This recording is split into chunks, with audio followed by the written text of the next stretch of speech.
Créé par l'ordonnance numéro 081/147 du 3 octobre 1981 avec la mission de former les enseignants qualifiés du secondaire dans toutes les disciplines de formation générale, technique, artistique et professionnelle. Après l'accomplissement de ces missions, dotant la République démocratique du Congo d'une élite capable et dans les divers domaines, l'ISP Kananga a été autorisé par l'arrêté numéro 210 du 31 décembre 2015 à organiser les enseignements du 3e cycle, cela après un contrôle de viabilité fait par le ministère de l'enseignement supérieur et universitaire. En 2017, l'ISP Kananga produit ses premiers diplômés d'études approfondies DEA. Dans les soucis de permettre à cet établissement d'organiser les 3e cycles complets, le comité de gestion sollicite alors un nouveau statut auprès de la tutelle. Après l'enquête de viabilité faite par les cabinets du ministère, le secrétariat général, le conseil d'administration des USP, le conseil d'administration des universités et de la commission permanente des études donnant avis favorable, l'ISP Kananga fut transformé à l'université pédagogique de Kananga, UPCAN en sigle, par l'arrêté ministériel numéro 520 du 22 novembre 2018 et transmis au gouverneur de province. Cette transformation de l'ISP en université pédagogique de Kananga a été saluée non seulement par la communauté universitaire que par tout l'espace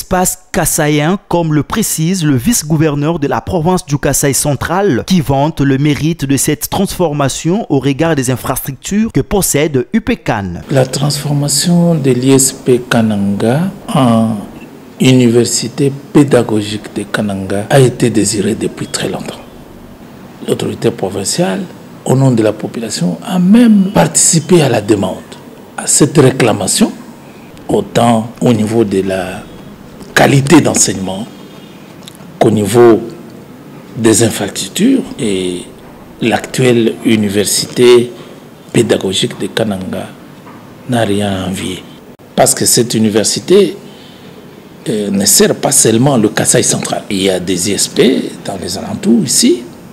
Il y en a au Kasaï oriental, il y en a au Kasaï et il y en a dans d'autres provinces de l'espace Kasaï qui demanderaient à ce que le doctorat soit finalement fait aussi ici pour permettre à nos jeunes d'aboutir. Parce que vous vous imaginez, maintenant pour former, soit ils doivent aller à Kinshasa, soit même les uns vont jusqu'à Brazzaville pour aller présenter thèse de doctorat. Donc c'est un souhait général de toute la population, je dirais de l'espace kassaïen, qui voudrait que cette transformation se concrétise effectivement. Vous avez vu ces bâtiments-là, 4 étages.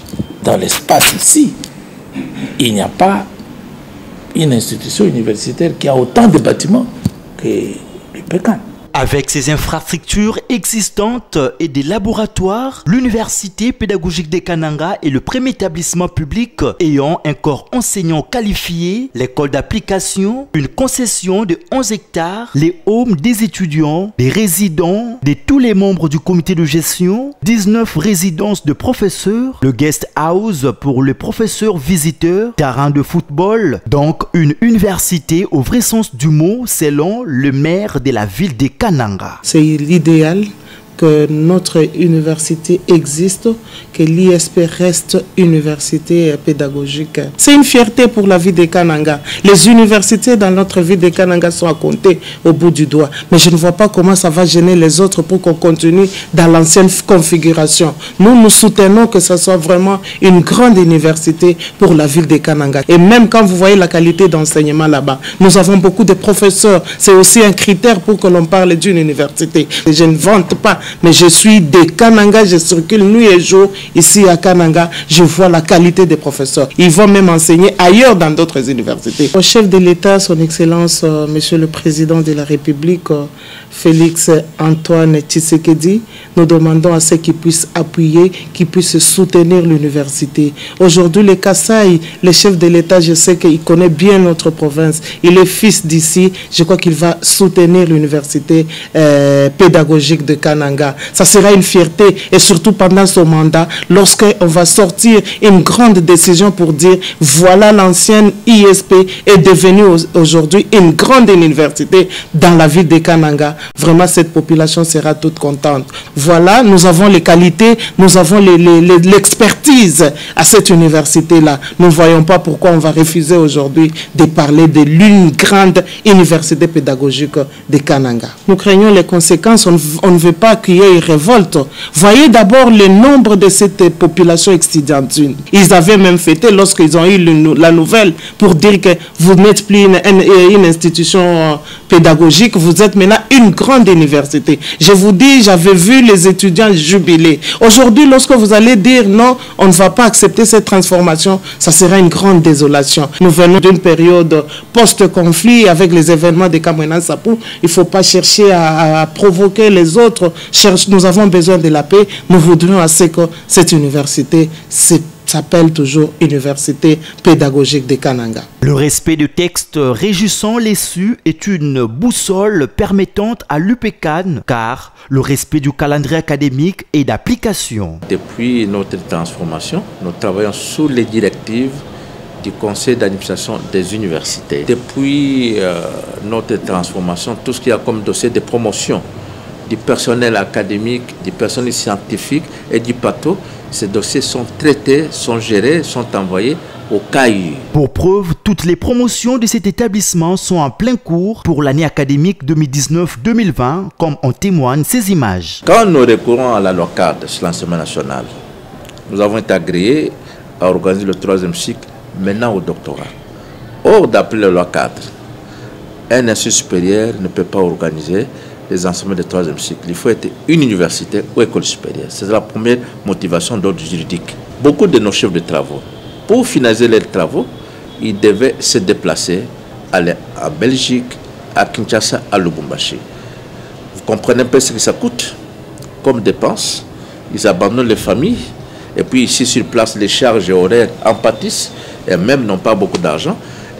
Ça fait que notre démarche était fondée aussi sur cette deuxième motivation d'ordre social. Et enfin, nous avons aussi voulu contribuer à la politique du gouvernement qui prône de travailler pour la relève du personnel académique. Il n'est secret pour personne. Beaucoup de membres du corps académique sont vieillissants, mourants. Eh bien, nous réunissant toutes les conditions, nous avons estimé que ça valait la peine d'avoir un autre statut pour nous permettre à contribuer aussi à la formation du personnel académique qui devra travailler non pas seulement pour notre établissement, mais pour l'ensemble du pays. La transformation de l'ISP à Université pédagogique de Kananga vient résoudre des problèmes tant sociaux, scientifiques, académiques et administratifs. Mais avant d'autoriser notre établissement à organiser le DEA, il y a une grande équipe qui est venue ici, qui est venue faire l'enquête de viabilité concernant les infrastructures, mais aussi leur équipement. Alors, à ce sujet, nous avons 4 sites où il y a les bâtiments à usage pédagogique, donc les auditoires, les bâtiments à usage administratif et à usage scientifique et technique. Je voudrais parler des laboratoires. Notre établissement est l'un des établissements viables du pays. Lorsque nous avons lancé les activités académiques cette année-ci, nous avons développé comme thème Université pédagogique de Kananga dans une société en crise, les attentes d'un peuple désespéré. Voilà, c'est autour de ça que gravitent nos défis. C'est-à-dire quoi? Nous devons former, nous devons éduquer, et comme le dit notre devise, défi c'est quoi? C'est contribuer à la formation et à l'éducation. Formation et éducation de qualité. Déjà, nous sommes cotés parmi les établissements où existe une bonne gouvernance. Bonne gouvernance. L'année académique commence le 15 octobre et ça s'est mis le 31. Et pour améliorer la qualité de la formation, les évaluations se font de manière anonyme. L'avenir de ce pays se joue au niveau de l'homme. et d'un homme de qualité. C'est-à-dire au niveau des ressources humaines bien formées et qui peuvent prendre la relève demain pour que nous ne soyons pas une société qui est la risée des nations. Et ce vœu, qui est aussi le vœu de notre gouvernement, galvanise nos esprits et nos cœurs, nous, le comité de gestion de l'UPCAN.